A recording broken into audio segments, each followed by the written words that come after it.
Hello and welcome. I'm delighted to be here with Eveline Kalensky, who is taking part in our series of interviews as part of the Women in Testing initiative from ISTQB. Eveline, thank you for joining us, and I'd love to ask you just to say a little bit about yourself, please. Hello, Debbie. Thank you for having me. The testing board asked me to take part on this initiative, and I'm actually a team lead in testing in the government, and I have a small teams of test engineers and test manager. You're based in Switzerland, so I think was it the Swiss Testing Board who asked you to take part? Yes, right. Yeah. Oh, what an amazing place to live. Just wonderful. Tell me a little bit about how you came into testing and about your career path. I made an apprenticeship in IT in a telecommunication company. And there I had the possibilities to work in different teams. And one team was a testing team. So I had the opportunity to test mobile phones. That was quite fun. And so that was the beginning. And then after that, I stayed in this company as a test engineer. And afterwards, I was a test coordinator, so this was a mixed position, test engineering and test management. And we got outsourced, so I was then consultant, and so many opportunities in testing. And then I was in the banking also as a test engineer, and I thought, okay, what should I do next? And there was the opportunity to work in test automation, so I did this for a while, and then I changed the position to the government, first as a release manager and test manager. And then I thought, should I change now to another role like project management, because I want to grow. And I thought, no, I want to stay in testing because I love it. And then there was this position, a team lead in testing. So that's my actual role, and that's perfect for me. I love the way you said, I love it. It's such passion for your job. I really appreciate that. Going back to those early days of your apprenticeship, the ratio male-female, were you one of a few women, or was it about equal? No, I think in the class of 20, we were two girls. So not that many, but this was fine. And it was like, it is something special to be in IT, and it's nothing negative about it. When we were chatting earlier, you mentioned that there was a particular person when you were an apprentice who was rather an advocate for you and who inspired you somewhat. What impact did it have on you, having somebody who was able to do that for you? It was a great support. It was, I wanted to grow. It was actually not in the apprenticeship, but in the beginning as a test coordinator. And I wanted to have more responsibilities, and there was this opportunity. She thought, okay, you can do it. And I got the opportunities to have bigger projects in testing and take over more tasks, different tasks. And this was so helpful, yes. So do you feel that part of your career success is actually identifying the opportunities, not being afraid to take them? Yes, of course, yes. I was always ambitious, and I wanted to grow and take over more responsibilities. And it was the way where I'm now today, yes. And keeping your skills up to date and current, how did you tackle that? One opportunity is for sure the Swiss Testing Day, to get to know what's all there, how do the other companies do the testing, and what kind of courses, trainings are available, and the situation with new technologies or new ways of working, like the agile, changes a lot. So you have to have more interest in doing courses in this field. You mentioned you did automation. Yes, So that was a new skill set for you. Did you actually do training in that, or did you have mostly on-the-job experience and on the mixture of... job. Yes, it was on the job. Many things were on the job, right? Is on the job sometimes a little bit scary? I've got to know this now. I've got to know all the answers now, and how do I tackle this? No, I had good colleagues. They were super experts in test automation, and they were very friendly and open to help. And they were also happy that they have new team members who are interested in this. Yes. And your own approach to supporting other people who want to develop these skills. What is it that you actively do yourself to try to mentor other people, other women, to develop skills?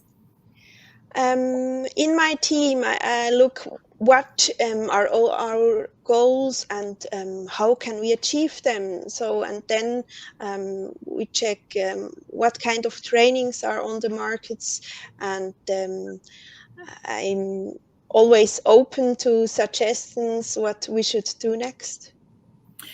You're a team leader. What are the particular challenges do you think that women may face achieving leadership roles? Mm, Maybe they are a bit uncertain sometimes. Otherwise, I would not think about any other challenges different than what men have for this. Absolutely. I think sometimes as women we do look at things slightly differently, and perhaps that for some of us, and not all, there is that slight doubt sometimes. What type of techniques would you say we can employ to try to overcome some of those doubts? Different, yeah, it's a difficult questions. I think so. We talk to women and try to encourage them that they should try it out, and if they fail, they can try another time. So yes. Yeah, I was listening to the radio this morning before going out to work, and one of the quotes I heard was that there's no such thing as a stupid question, and don't judge somebody by the questions they ask, judge them on their outcomes. And if there's something that I've learned, it is to ask questions, and asking questions really helps you to develop, and it can set you in good stead. And as you say, if at first you don't succeed, then keep on trying. I'm wondering, in your career, how many times did you feel, oh, I didn't quite get that right, I've got to try again, and have to employ different tactics? Many times, many times. So I wanted to be a team leader 10 years ago, and I didn't have enough um, knowledge, and I was too young in if you have now the role, you can see it and you can understand why it didn't work out then. And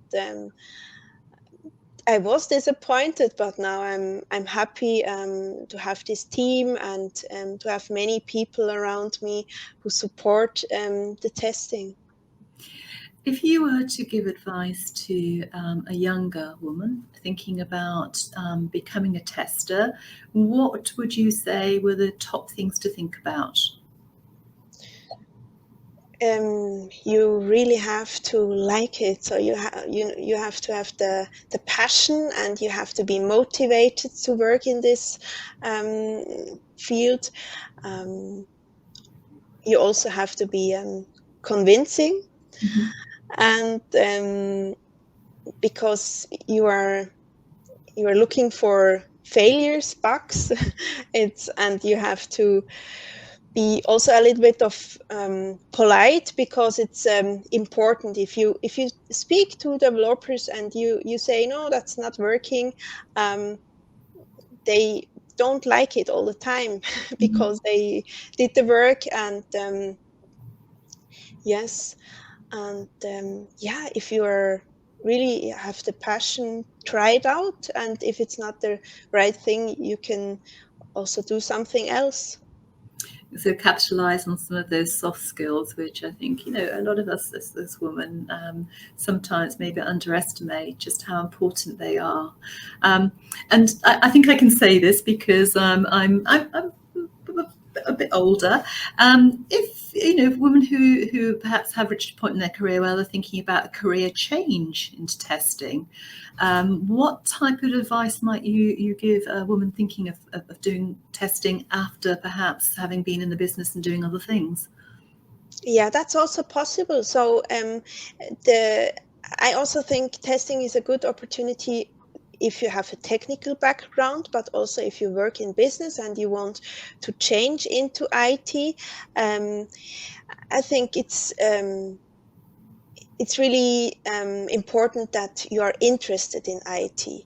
Also, Mhm. if you don't have the technical background, um, but then of course you can do basic certificates, and Mhm. then this is also a very good opportunity that if you apply to a job and they see, okay, you worked in business, but you have foundation certificate, um, then you did the decision, you want to go for it, and that helps a lot.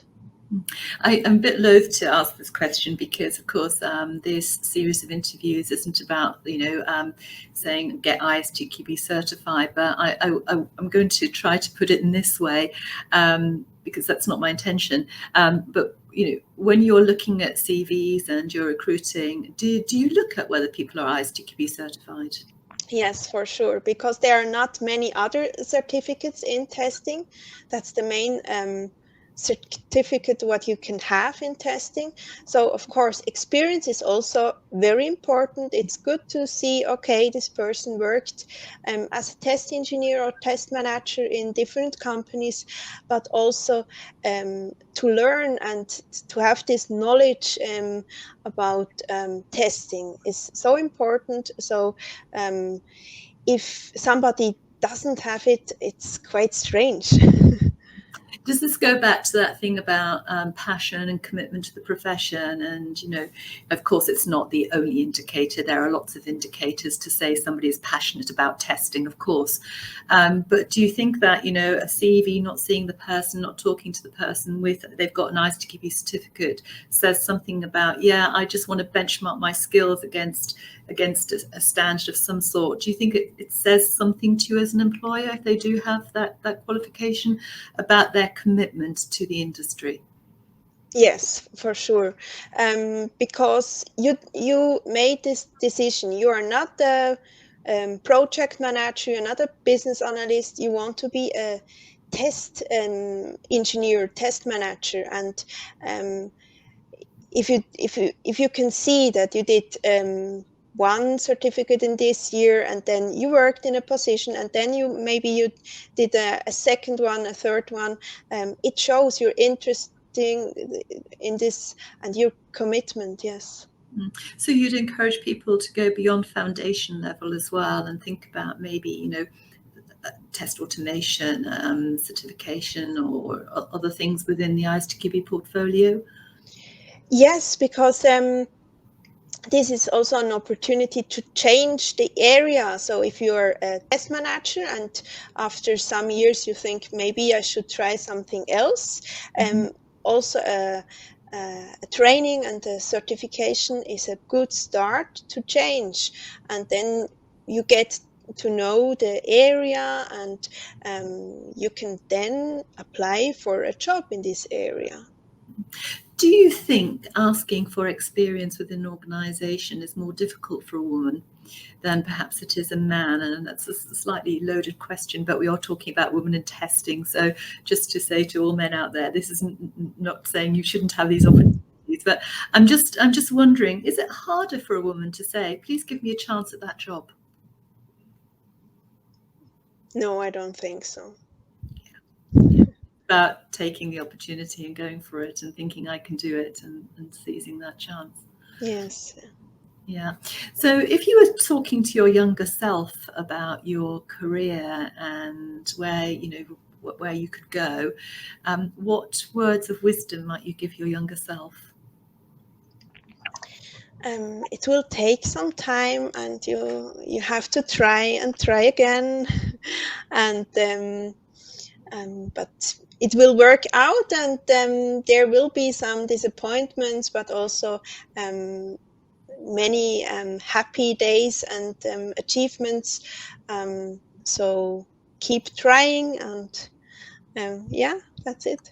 Oh, Eveline, that is wonderful. It's been really lovely to talk to you and hear about your story. And thank you very much. And thank you to everybody who's tuned in and listened to this interview. Thank you so much, Eveline. It was my pleasure. Thank you, Debbie.